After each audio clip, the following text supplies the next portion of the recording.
Hey, do you like what we're doing here at Light Pollution News? For the price of a coffee, you can help ensure that this show continues to bring you all the latest updates by becoming a monthly supporter. Monthly supporters help us pay to offset the cost of producing this podcast. For more information, go to lightpollutionnews.com/supporter.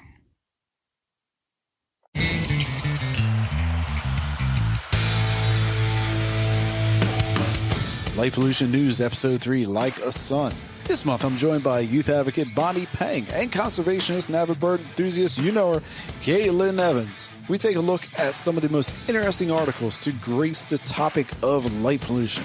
Today, we learn about the first African-American astronomer, take a ride on the Stargazer train, complete with a glass of wine and a heated flatbed railcar, and MSG wants to build a giant glowing orb, maybe in your neighborhood.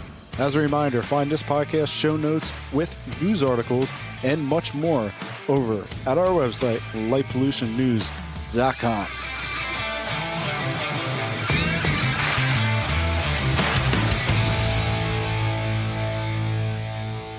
Hi there, you at home. Welcome to another episode of Light Pollution News Podcast. As a reminder, you can learn all about these articles we're going to discuss and more by going to our website at lightpollutionnews.com. Be sure to join our Reddit, our Light Pollution News. Today, I'm joined by youth advocate Bonnie Peng and by conservationist and avid bird watcher Kaitlyn Evans. Ladies, welcome to the Light Pollution News Podcast, the show where we shed light only where it's needed. Each month, we discuss articles related to light pollution.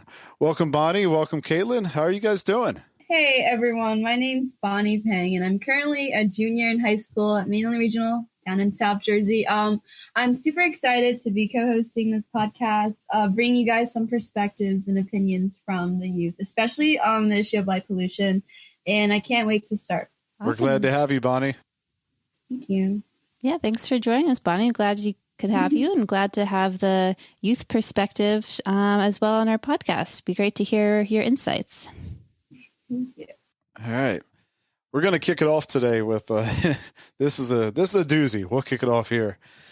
Like a sun on Earth. Las Vegas warning if dazzling venue built in East End, it will be like a sun on Earth. This is by Miranda Bryant of The Guardian. Per the article, East London residents are being warned that light pollution from a huge new concert venue will be like a sun on Earth. The London Legacy Development Corporation approved plans for a new advertising display covering the outside of a gigantic sphere. The MSG sphere will utilize more than 1 million LEDs to show advertising all night long. MSG sphere, a duplicate of one that is currently being built and close to completion in Las Vegas, is brought to you by the very same folks who own the New York Knicks and New York Rangers. And I might add that recently used facial recognition technology to ban employees of law firms who are handling cases against the MSG entity from entering Madison Square Garden. Currently, MSG is close to completing their Las Vegas sphere. The Las Vegas sphere sits at about 360 feet, that's 112 meters high, and 516 feet wide, so 157 meters wide. MSG plans to seat upwards of 20,000 people in their take on the revolutionary new concert experience. In January, MSG tested their Vegas sphere, which, judging by pictures, looks astoundingly bright. Perhaps one of the brightest things humanity's ever created. One Vegas neighbor compared the recent LED test to like building a sun on Earth. MSG hopes to provide a new immersive concert experience, having U2 slated to open the Vegas sphere this coming fall. By all accounts, it appears that this sphere in both Vegas and London's incarnation is a new untenable assault on the night sky. Not to mention ecology, energy production, climate change, just to name a few. The current plan appears to be something akin to the Vegas sphere inside a residential area of London, flying in the face of all sensible urban planning. To soften the unabated assault on the nighttime environment, MSG added that they would limit brightness at different times of the day compared to the Vegas sphere, which I assume will be lit up like a star all night long. That is terrifying, at least in my mind. What are your thoughts there, ladies? So you're saying they're going to basically plant a whole sphere that's like going to take up a large room, and then it's going to be a light sphere? So what the plan looks to be, it looks to be essentially, you think about having a moon on Earth. It looks to be a giant globe that's a building. And it's going to, I'm trying to think offhand how many stories it will be, but it's going to be a multi-story building. The whole London outside, one, they compared it to be similar height to Big Ben. There you go. So I don't know exactly how tall that is, but the whole outside is all LED screens. Why? I mean, honestly, that's a great question. I get the hype. Like, I actually showed my friends this article, and then I was like, "Oh, how do you feel about this?" And then they were like, "Wow, that's inspirational. Makes me motivated. That looks really energetic and like vibrant." And I'm like, "Any other thoughts?" They're like, "It looks like I want to party there or something like that." And I'm just like, okay, well, that's our perspective from, like, teenagers like us. We love bright things. Is that what the allure is, Bonnie? Is it the brighter the better? I mean, I guess so. But this problem, I think, is like really similar to like the casino lighting situation down here in South Jersey. Like, if you ever been down here, like how they love lights and stuff like that. And like, it's understandable that these bright lights are like lively and like attract tourists from all over the place. However, in cities like, Atlantic City, where the casinos are the light just never turns off. Like, it's day and night. Someone actually living across town in a fairly rural area, probably like 35 miles away from the casinos, they told me that you could even see the casinos lighting from across the ocean at nighttime, which I think is like crazy. Like, can you imagine living that far and all you can see on the other side is like a fog of light that comes from the casinos at night? Like, as someone that lives in New Jersey, like growing up here, I've seen this all throughout my life. And like, yeah, going back to the article, I do think the cities just love their lights, which especially has a detrimental effect on the growing issue of light pollution and its effect on like suburban areas where I live. And I can only imagine like the amount of carbon dioxide emissions going into the atmosphere. Also, in like city areas, you just don't get much exposure to great air quality. So this is definitely like another linking reason, which proposes another environmental threat effect, like regarding the air that we breathe.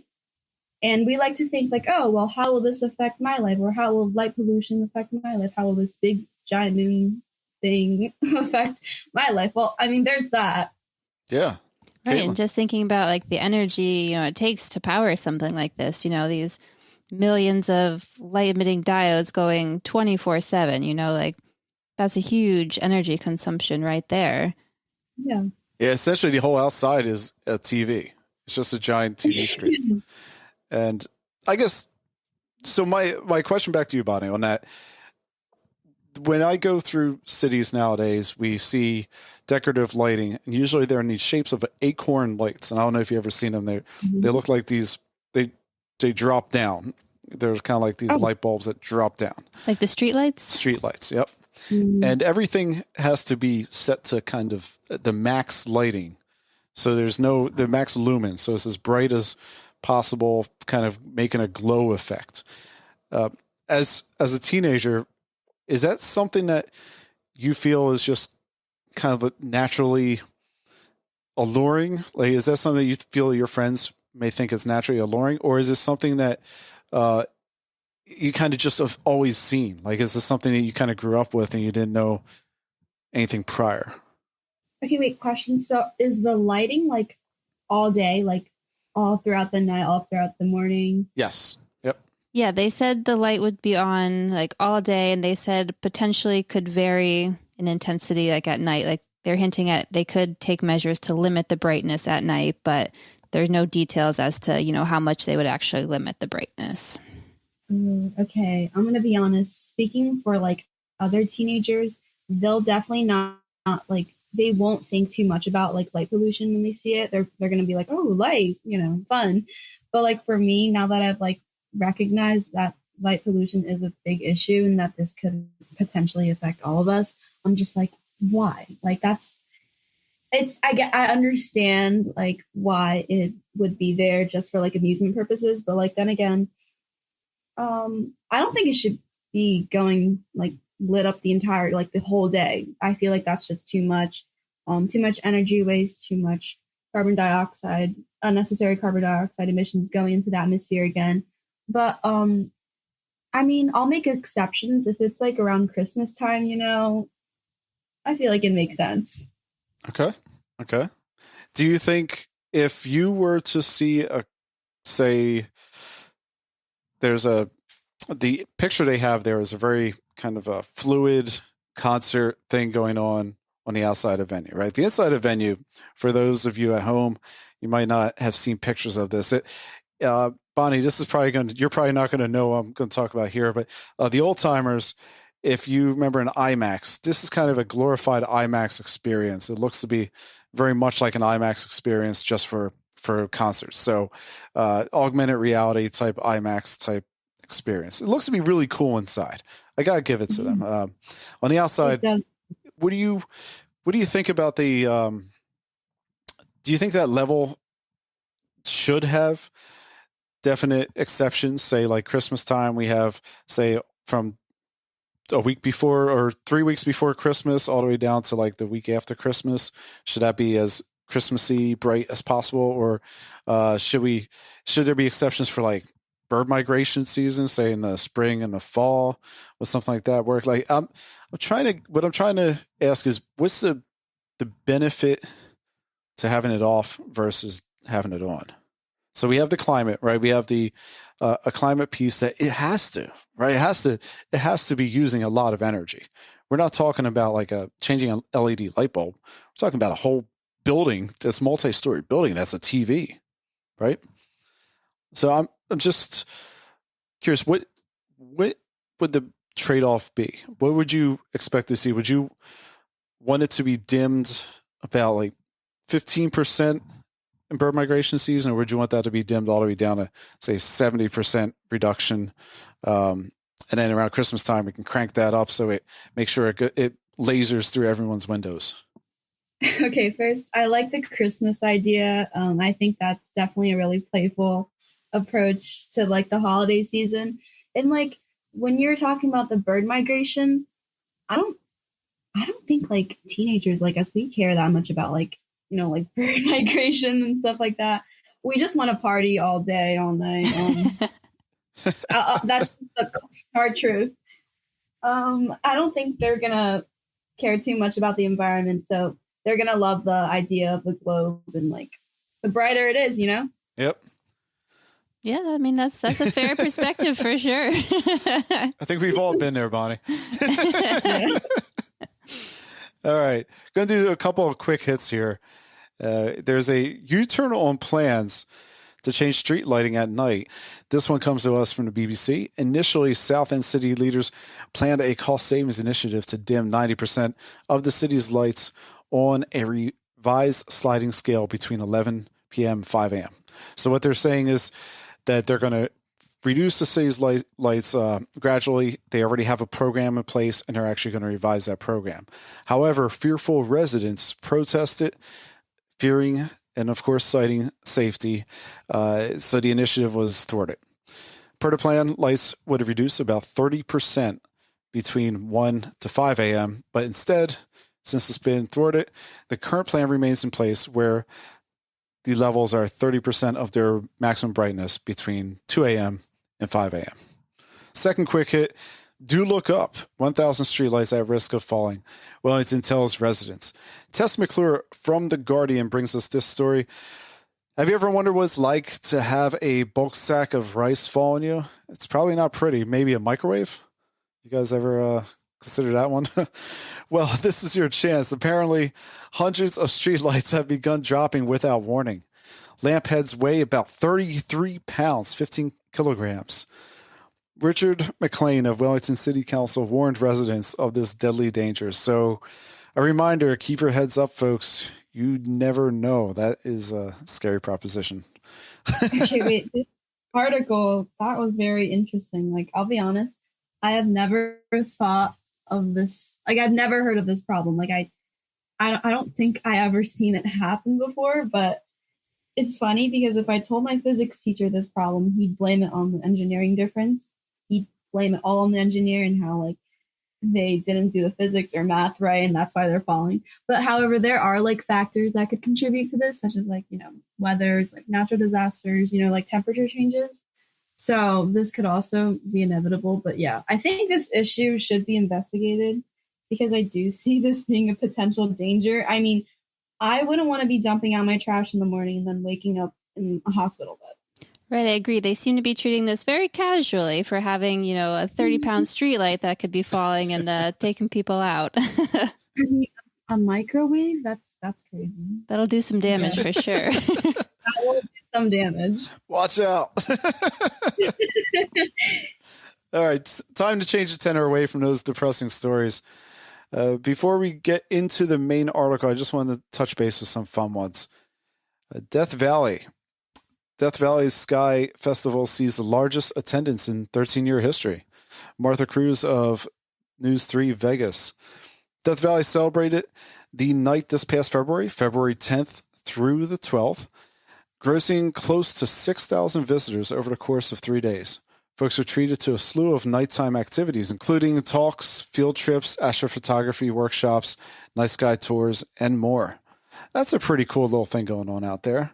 That is really cool. It's like promoting like astrotourism. Yeah. Have you ever done any astrotourism? I have not, but I really want to try doing some. Well, we have some more good stories on specifically that item coming up in a second. I'm happy like people are going out of their way to be part of like this experience. Like we definitely need more dark sky awareness in like more dark areas, like the one in Death Valley. Mm-hmm. Yeah. Have you ever seen a Milky Way? Oh my gosh. Yeah, I've seen like photographies of it, but I've never really looked up and seen a Milky Way. Yeah, and I bet that most people in your class probably just think it's something you can only see in photographs, right? Or something that you eat. But yeah. Yeah. It's true. Well, this is a cool little story. There's a children's book. Young readers can take flight with Ollie's Dark Sky Journey. I think it's Olay, Bill. Sorry to interrupt you. Olay's Dark Sky Journey. It's okay. Scott Iwaski of the Park Record up in Park City, Utah, was following the story of Olay, a Mexican spotted owl, as that makes sense why it's Olay. There we go. As Olay takes you through 18 of Utah and Nevada's state and national parks in search of dark nights. Olay helps kids learn important nighttime sights, including constellations. The book's author, Melissa Marstead, worked with park rangers to help craft this book.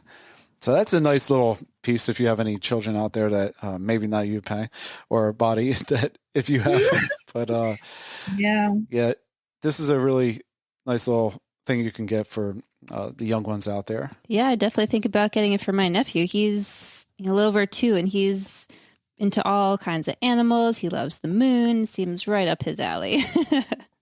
I mean, I'll get one for myself. This is like a great opportunity to like immerse kids and like introduce children about like our night sky, because light pollution again is an issue that affects everyone, including children.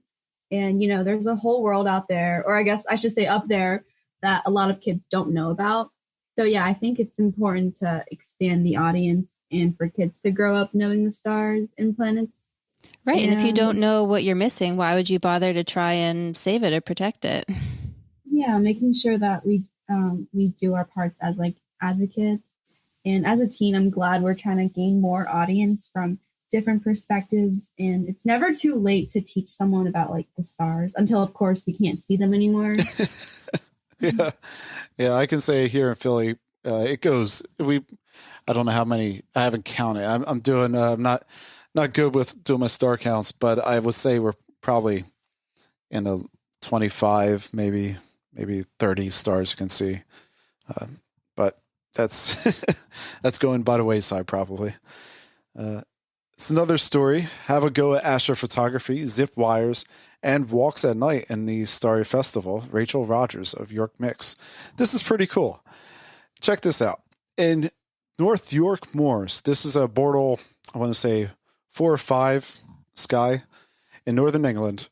Folks put on a full celebration of the night. The Dark Sky Festival went from February 10th to 26th, allowing participants to engage in fun ways with the nighttime environment, including adventure camping, astrophotography workshops, nocturnal animal searches, bat box workshops, sundown zip lines, and there's a lot more. It's a very fun idea. That's pretty cool. I hope they had a great turnout for that. Yeah, is this like similar to the Death Valley National Park event?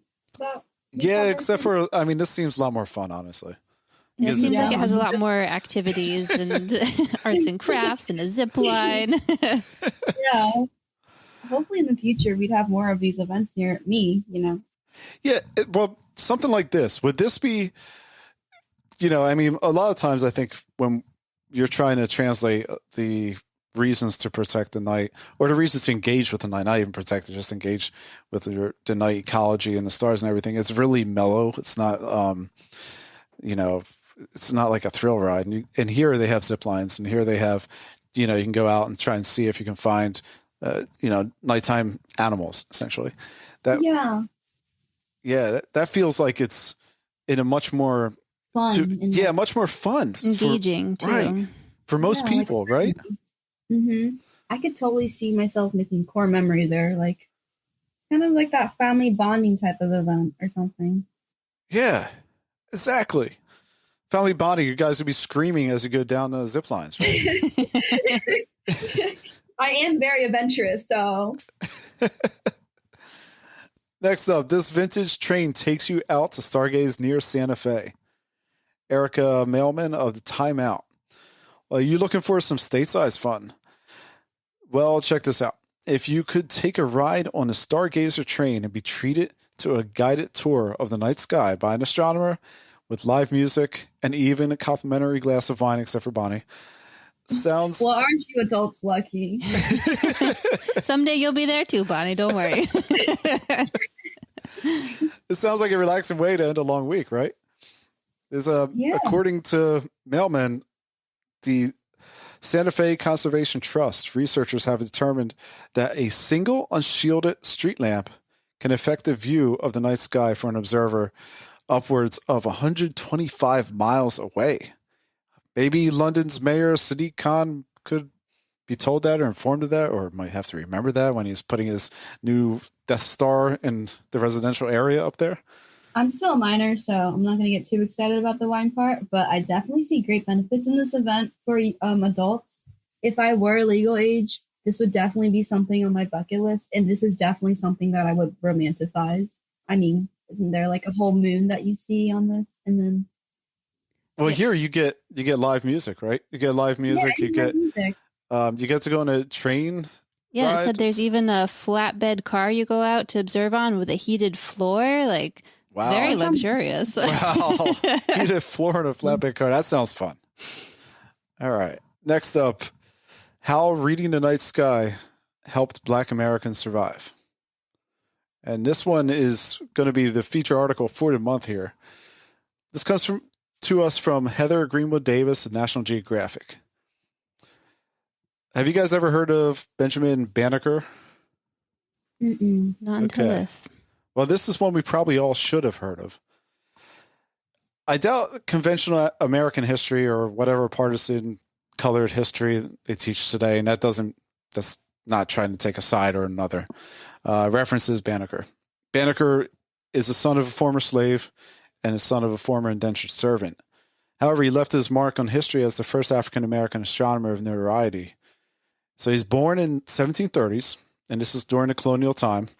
Attended a Quaker school, had a predilection for engineering. He built irrigation solutions for his family farm, built a wooden clock that would keep time accurately until his death. Banneker spent 3 months even helping survey the newly planned Washington, D.C.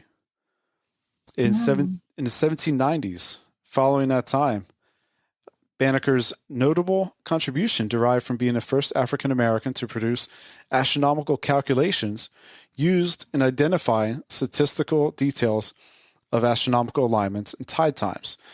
typically these would be in a form of 6 almanacs that he made. And they're used by fishermen and farmers and different types of people who would rely on such estimates and such predictions to help them take care of their craft. Banneker even advocated for equity and respect by using proof through his almanacs of the dignity that African Americans needed to have. He sent one of them to Secretary of State Thomas Jefferson, who actually forwarded it out to his friends over in France because he was so impressed. So we fast forward to the early 19th century. Constellations blazing bright in unobscure skies helped runaway slaves find the Underground Railroad hideouts. For instance, signal songs like the following, like following a drinking gourd, code for Big Dipper, helped runaways identify their direction by the North Star. So they actually used the stars of constellations as kind of beacons to where you need to go, how you can kind of hopefully safely arrive at a sympathetic household. A truly curious article for how overlooked and important the night sky is on society. For instance, Davis cites how lacking any formal education, African American farmers, both free and enslaved, it was imperative to understand the workings of the night sky to gauge planting cycles. This is a pretty interesting article. It's a great article for Black History Month, and it's just a very interesting piece that we don't seem to have much recognition of in our society. Yes, Bonnie. Yeah. So going back to like, sorry, I wasn't trying to hold you back there. Oh no, I was really eager. But going back to the the invention at like the 1790s. What did you say he invented? So he invented he did a number of inventions on his end. So he built a clock to accurately tell time, which wasn't a shoo-in. You didn't have time devices everywhere. He had to mathematically understand the workings of the sky and predict solar eclipses, which he did in 1788, 89, I believe, somewhere in there. He accurately predicted the timing of solar eclipses. But he would write an almanac. And an almanac essentially is just telling people predictions about the timing of the future. So tidal times, like if you're down in Atlantic City, you have the high tide, low tide. So he's predicting the tide times. He's predicting when growing season should start and different things like that. So probably like moon phases too, I'm guessing? Based on the moon phases, calculations through the moon phases, calculations of how constellations will move across the sky. These are... That's around the time of the Industrial Revolution too. But it's crazy how stars can be so impactful. Like in history, astrologers have always looked up to the star for centuries, and that's for a purposeful reason, like navigation, which we don't really think about it in this day and age because technology's advanced so much. We just use the GPS or Google nowadays, and we forget that stars are meaningful and a part of history. We shouldn't forget about them and the purpose they once served to guide so many people to freedom. Yeah, it's kind of a step you just don't. First off, I was never taught this, but it's so interesting and it makes so much sense that if in antebellum America, that this is one of the ways you were able to hopefully navigate, bring slaves out of the South into a household that will be helpful to them and help them get the freedom that they needed. Yeah, it's really inspirational. Yeah, I like that. I do too. I agree. Kaitlyn, you're a little quiet over there. Any thoughts on your end?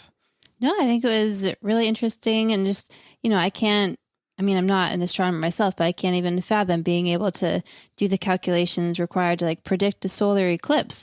That's astounding to me. Very impressive.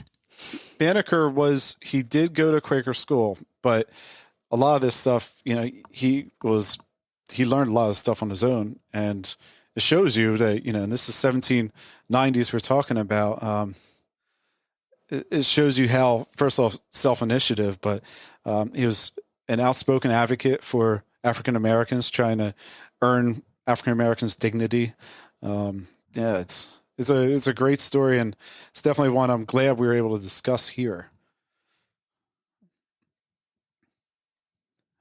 All right. Moving on to my favorite segment of the show every month. Afraid of the Dark. It's the Afraid of the Dark segment. Streetlight faults leave residents in the dark. Local Democracy Reporter. This is another article that comes to us from the UK. In the short time this show has been on the air, we've spoken about streetlights quite often, if not pretty much all the time. As this episode where we had an issue with falling lamps or residents rebelling against dimming. In Scotland, 200 faulty streetlights leave residents, and I quote, literally in the dark. Over the past 2 years, lights in some areas of Edinburgh have been without streetlights. Politicians blame the power supply, this case is Scottish Power, for having multiple faults in their network. And it looks like there's when we have a blame game, what happens? Councillor, as in the elected official, Councillor Kevin Lang, asserted proper street lighting is essential for people's safety, particularly for vulnerable people when they're out and about at night. Yes, Bonnie? Well, I don't think there's like specific or any scientific proof that lighting deters crime, but it definitely has its benefits in making areas feel safer and not straight up a horror movie. But this problem, as mentioned previously, has many different approaches and solutions, and like how we can effectively use our light. A better solution, I feel like, would be to have like light motion sensors. Like, you guys have any of those? Because I have one of those in my garage and like in my parking lot as well. So for example, when it senses someone walking past, the motion is being detected at a certain radius from the light source. The light would like shine for a certain amount of time. And I feel like that's just a better use of lighting, even with the falling lamps and like the previous articles of like the dimming lights. I feel like using motion sensors for like more effective light usage is probably a better solution in most cases. Yeah, it's funny you bring that up, Bonnie. I didn't include it in this article here, but there are companies that are trying to have motion sensor lights set up. So motion sensor street lights where they would either change the brightness as people come through. So it could detect someone walking along or driving along, it would change the brightness based on that motion, or it would actually just turn on as people are coming through. And with current LEDs, it's really easy to do that. With their sodium lights, the orange glowy ones, they had to be on the whole time, but LEDs don't. LEDs you can turn on and turn off. There's no warm-up time with them. So that's a really good point. Right, and I can see that the motion sensor, like that could improve safety in multiple ways. It's safety for, someone walking down the street. Maybe they don't have great vision. Like, it gets brighter when they get closer, so that way you can still have dim lights, but people that maybe have vision issues, they can still feel safe walking down the streets because it will get brighter as they approach. But also in people who have concerns about crime. If you have streetlights lighting up, that kind of highlights that someone's there, so you're more aware of that versus if the streetlights are just on all the time. Mm-hmm. And I think the dimming lights from certain hours in cases, sometimes there will be no potential dangers that happen that night, and it's just a waste of energy overall. But yeah, I feel like motion sensors kind of eliminate that issue and only effectively goes on. Wouldn't that be interesting? Wouldn't that be neat? That would be great to test out. It'd be great to see how motion sensors would work in a city environment. Mm-hmm. Yeah, another thing I've noticed in these articles is that they never give quotes from residents that might be in favor of having less lighting. Like maybe there's people that had a street light right outside their house, and now they're like, I sleep much better without the light. We never hear that side of the things in these articles, which, makes me wonder if there are people that are appreciative of the lower lighting. Yeah, Kaitlyn, it's funny you mentioned I didn't include an article here because I couldn't get everyone access to the article. But there's an article from Michigan where a homeowner is suing, or a homeowner is claiming that they lost a ton of value on their home because the city put in new lights at a roundabout, and the lights have shined in so much that they've taken down the value of their actual home. It's an interesting article. I can forward out to everyone after we conclude here. But to your point, there's an impact. And just, I think we're so conditioned to think it's either bad lighting, and by that I mean just excessive poorly engineered, as you said, Bonnie, right? Poorly thought out versus no lighting. And it doesn't have to be that way. It doesn't have to be one or the other. We can come up with better solutions. I love the idea of a motion sensing light. That would be so cool. I'm actually doing a project on like investigating motion sensors and like, that's how I kind of came up with that idea. Well, keep us up to date on your project. I'd love to hear what's going on with that. I will. Yeah, that's excellent. And the reason I included this article here for this, to be afraid of the dark, is specifically for what you said, Kaitlyn, because it always feels like at the end of the day, politicians want to leverage this people's safety thing. And it doesn't necessarily mean anything. They don't have any meaning behind it. They just want to find a way to put a wrench somewhere to kind of pry open outrage against to get a policy that they want it to change to what they're kind of getting people on their side, right? And you see this in a lot, like fear makes the news. If you have something that gets people riled up and afraid, like it gets more attention on the news. It gets more eyes on your article, it seems like. It definitely does. Definitely does. All right. We're going to wrap it up here. Before I go, Bonnie, Bonnie, thank you for taking some time to come on the show with us. This is excellent to hear a Gen Z perspective. It's really fun for me, actually. I love like talking and like sharing everyone, like my opinions, hearing everyone else's opinions, and just like discussing articles. It's fun. Yeah, I hope to have you back on. I would love to come back on. Kaitlyn, thank you again for joining me here. Is there anything, Kaitlyn, you want to say? No, we have in April, we have some migration season coming up. Anything that people should be aware of with, checking out maybe things that they can do at home to kind of help the migration season? Yes, so usually April will begin a lot of the lights out programs in cities. So that's when cities will dim their lights for, certain hours at night, because the artificial lighting, it does affect bird migration, because birds use things like the moon, the stars to navigate. And so they get drawn towards cities with these bright lights. And they can even be drawn towards, like housing areas, like residential areas as well. So during bird migration season, usually like April, May, it's recommended that people turn off their outdoor lights at night. So if you have like a porch light you like to keep on, you just turn that off at night, or make sure your lights are shielded and aimed down. Yeah, there's an exhibit at the Academy of Natural Sciences here in Philadelphia that shows you a whole bunch of different different dead specimens of birds that have crashed into buildings during migration season at night. They crashed in because the building's really, really bright, and they got confused, and they just it's a sad exhibit, but it's very interesting, very informative. And anyone in this area, Bonnie, if you ever come up to the city, you can definitely check that out. It's a nice it's a cool spot. What is it called again? It is. What is the exhibit called? Kaitlyn, do you know what the exhibit? So it's at the Academy of Natural Sciences, and the exhibit is called Conversations with Birds. I will write that down. So we have one more article here. Our research article of the month: Artificial Lighting Affects the Landscapes of Fear in a Widely Distributed Shorebird Communications Biology. There are three researchers who I'm now going to go on to definitely butcher their names. Jokelhen, Gaston, and Chalcianco, and they undertook a study to see how artificial light at night, Alan, affects flight initiation responses of a specific shorebird known as Eurasian curlew, a species that's currently listed under the near threatened designation.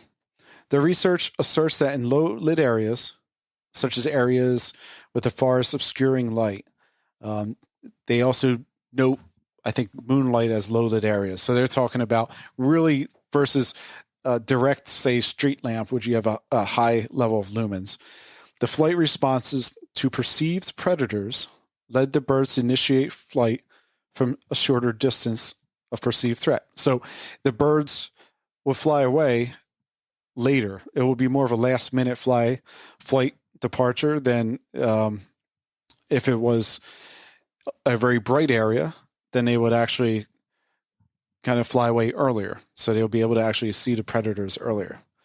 Alan might provide more opportunity to reduce the perceived predatory dangers for these birds. For better or worse, Alan has the effect of increasing the rate of disturbance of curlews.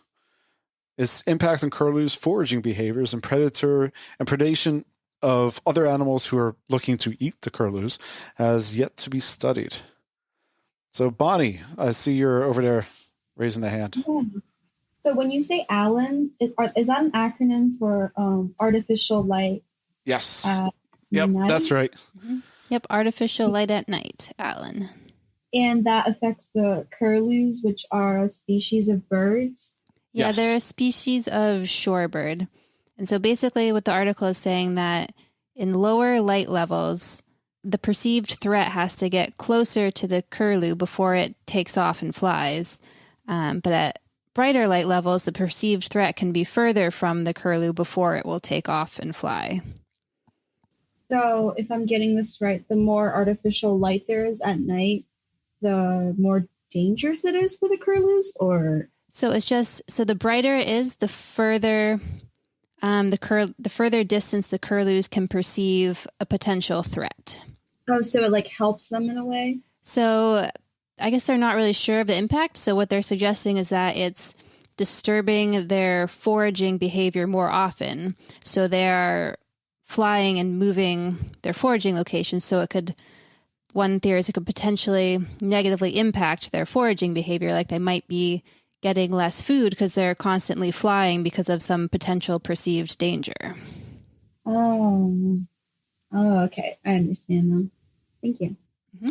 Yeah, right. Because we're really talking about just an animal change in behavior from artificial light. So it's an environmental change and how that's. Yeah. I don't know if it's good for us to understand if that's positive or negative, but it is a change, and we don't know enough about the downstream effects. For instance, what about the say foxes or whoever preys on these birds? How does that affect them? So how light affects the environment, and this is another example of how ecology is affected by having outdoor light. Yeah, definitely. And we don't really think about like how artificial light also affects other species. Like I think they also affect like turtles, I'm pretty sure, snails, and like curlews, now that I've learned that.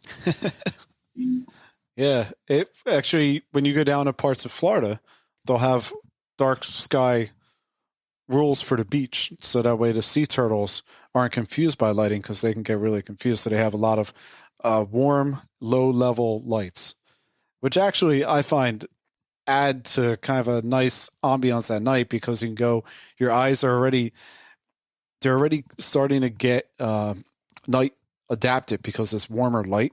So it's warmer, lower level. Your eyes get a little more night adapted. You can see where you're walking because your eyes can actually see at night. You can't see colors, but you can definitely make out what you're looking at, especially on a beach. So it's kind of cool. It's kind of cool to, when you have some of these, just to see, like, we don't think about it, right, Bonnie? Yeah, we don't. And like, it'd be interesting to see an article, like discuss here an article that like involves red light and stuff. Yeah. Well, we had an article last month on some of the impacts of red light. So if you want to go back, or anyone, if you listening at home want to go back and actually check that out. And of course, we can, all of our articles are online at lightpollutionnews.com. So you don't even have to listen to a show. You can just go there and check out the articles. Yeah, I know for sea turtles, for like the coastal lighting ordinances, they do suggest like a warmer, like more red toned light, because that's supposed to help negate the impacts of the light on the sea turtles. I'm not sure like if you're familiar with the impacts of light on sea turtles, but sea turtles lay their eggs on the beach. And so what naturally is supposed to happen is when the sea turtles hatch, they're supposed to be attracted towards the ocean, which is going to be the brightest thing from either the moonlight or the starlight. But when you have the artificial like lights from houses and the streets, they're attracted away from the ocean towards the streets and houses instead of going towards the ocean. So that resulted in a lot of sea turtle deaths, unfortunately. Yeah, and it just confuses them, I bet. Yeah. Well, Bonnie, Kaitlyn, I want to thank you again for joining me on the Light Pollution News podcast. I look forward to doing this again sometime soon with you guys. For listeners at home, we'll be doing this in another month. And until then, you can definitely check out these articles and more at lightpollutionnews.com, or you can go to our Reddit and, say hi. We'll have these articles up on the Reddit Light Pollution News. So yeah, again, thank you all for listening, and definitely aim the lights down and only use it where it's needed.